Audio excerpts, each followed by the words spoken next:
From UK ఉన్నారు వినుష గారు మీతో మాట్లాడడానికి. కృష్ణప్రసాద్ గారు. హలో వినుష గారు, నమస్తే మేడం. నా పేరు కృష్ణప్రసాద్ అండి, తెల్లవారు యూఎస్ఏ నుంచి. Thank you. నాకు 2-3 క్వశ్చన్స్ ఉన్నాయండి. మోడీ గారు మళ్ళీ నెగ్గుతారు, సెంట్రల్ లో బీజేపీ వస్తుంది, కంగ్రాట్స్ అండి. నా క్వశ్చన్ ఏంటంటే, పోలవరం రాజధాని నిధులు సంబంధించిన అమౌంట్ కేంద్రం నుంచి రాష్ట్రానికి అందిందని పదే 2014 నుంచి చెప్తున్నారు కదా, అవి సరిగ్గా వినియోగం అవ్వలేదని 2019 క్యాంపెయిన్ లోనే మోడీ గారు చెప్పారు. ఇప్పుడు మళ్ళీ పొత్తులో ఇదే గవర్నమెంట్ వస్తే మీరు ఏ రకమైన బాధ్యత తీసుకుని అది సద్వినియోగం అయ్యేటట్టు చేయగలుగుతారు? పోలవరం మీరు వెనక్కి తీసుకుని కంప్లీట్ చేస్తే బాగుంటుంది మేడం, మళ్ళీ స్టేట్ కి వదిలేకుండా. అలా రాజధాని కూడా మీరు బాధ్యత తీసుకుని మీరు ఇచ్చిన డబ్బులు అక్కడ ఇంప్లిమెంట్ అయ్యేటట్టు చేయాలి. 2, రాష్ట్ర విభజన సరిగ్గా జరగలేదు, తలుపులు మూసేసి కాంగ్రెస్ చేసింది అడ్డగోలుగా అని మోడీ గారు 10 సార్లు చెప్పుకుంటారు. కానీ విభజన హామీలు కంప్లీట్ చేయడానికి ఏ రకమైన బాధ్యత బీజేపీ తీసుకుంటుంది? హైదరాబాద్ ని ఏమన్నా ఎక్స్టెండ్ చేసే అవకాశం ఉందా? 10 సంవత్సరాలు ఇంకా ఉమ్మడి రాజధాని కింద హైదరాబాద్ ఇన్కమ్ ఏమైనా షేర్ చేస్తే బాగుంటుంది నా ఉద్దేశం. నెక్స్ట్ 10 years ఆ ట్యాక్స్ తోటి మనం రాజధాని కట్టుకోవచ్చు కదా ఆంధ్రాలో. ఇవి నా క్వశ్చన్స్ మేడం. Thank you. నమస్తే అండి. మీరు అడిగిన క్వశ్చన్స్కి నేను క్లుప్తంగా చెప్తాను. డివైడ్ అయినాక ఛత్తీస్గఢ్లో నయా రాయ్పూర్ కట్టుకున్నారు వాళ్ళు.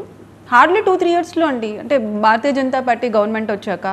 అండ్ దాని ఎక్స్పెండిచర్ కూడా few hundreds of crores, I think 500 to 1500 of crores అయిపోయింది.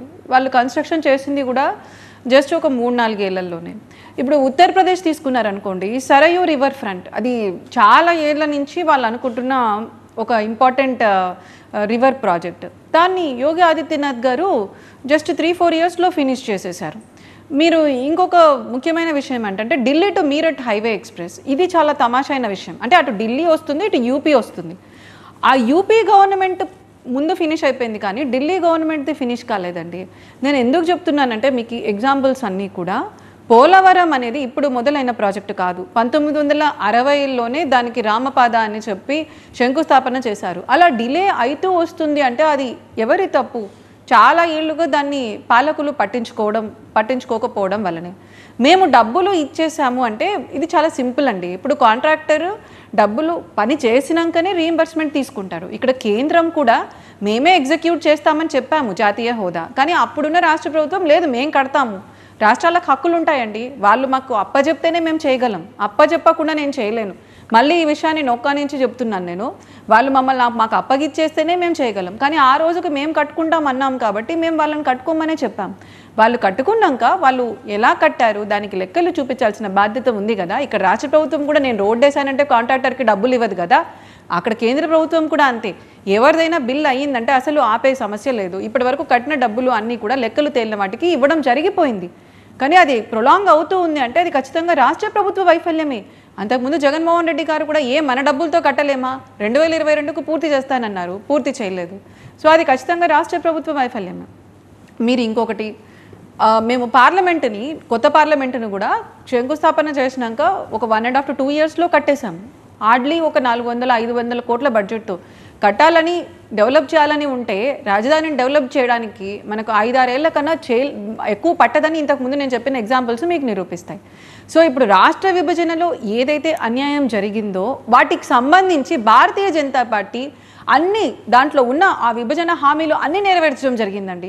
దాంట్లో 11 సెంట్రల్ ఇన్స్టిట్యూట్స్ ఉన్నాయి, మేము 19 ఇచ్చాం. నేను మొత్తం పేర్లు చెప్పగలను: IIIT, IIT Tirupati, IISCR Tirupati, national institute of packing and design Kakinada, మీరు ఎయిమ్స్ మంగళగిరి, IIM వైజాగ్, ఇలా చెప్పుకుంటూ పోతే ఇవి కాకుండా నాసిన్ మొన్న మేము అనంతపూర్లో ఓపెన్ చేసి వచ్చాం, ఇనాగురేట్ చేసి వచ్చాం.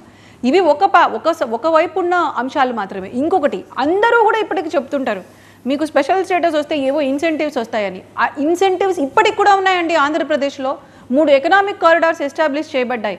ఒకటి తిరుపతి శ్రీ సిటీ, కొప్పర్తి కడప, ఇంకొకటి వైజాగ్. ఇక్కడ చేసుకున్న వాటికి పరిశ్రమలకు రాయితీలు వస్తున్నాయి. They are already existing. మీరు లేదని ఎవరు చెప్తున్నారు? ఉన్న వాటిని ఆ ఎకనామిక్ కారిడార్స్ వేసింది కూడా మేమే. వైజాగ్ చెన్నై ఒకటి, బెంగళూరు చెన్నై ఒకటి, చెన్నై హైదరాబాద్ ఒకటి, వీటన్నిటిని డెవలప్ చేసి మేము విభజన హామీలన్నీ నెరవేర్చాము.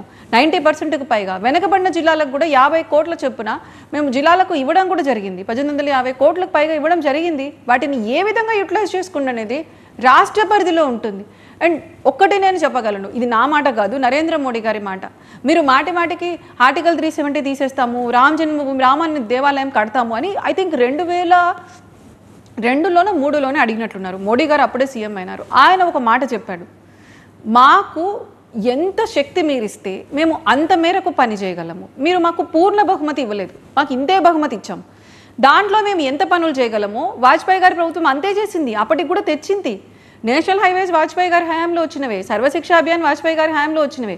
మాకు పూర్ణ బహుమతి ఇచ్చిన రోజు మేము పూర్తి సామర్థ్యంతో పనిచేస్తాం. అది దేశంలోనే కాదు, అన్ని రాష్ట్రాల్లో కూడా వర్తిస్తుంది. పూర్ణ బహుమతి ఇచ్చినప్పుడు ఉత్తరప్రదేశ్ ఇప్పుడు ఎలా మారిందండి, జంగిల్ రాజ్ నుంచి ఇన్వెస్ట్మెంట్ రాజుగా మారింది. అదేవిధంగా పూర్ణ బహుమతి వచ్చిన రాష్ట్రాలు మీరు కంపేర్ చేసుకోండి. త్రిపుర చూడండి, అస్సాం చూడండి, అవి ఎంత డెవలప్ అవుతున్నాయి. జమ్మూ అండ్ కాశ్మీర్ ఎవరైనా అనుకున్నారా? అక్కడ దాదాపు మేము 6 years నుంచి ఉన్నాము. సెంట్రల్ గవర్నమెంట్ అధీనంలో ఉంది. నా 2 కోట్ల మంది వెళ్తున్నారు కాశ్మీర్కి. నేను అదే విజ్ఞాపన చేస్తున్నా మిమ్మల్ని, మీరు భారతీయ జనతా పార్టీకి శక్తి ఇవ్వండి. మీరు ఎంత శక్తి ఇస్తే భారతీయ జనతా పార్టీ ఆ రాష్ట్రాన్ని అంత అభివృద్ధి చేయగలుగుతుంది. రైట్.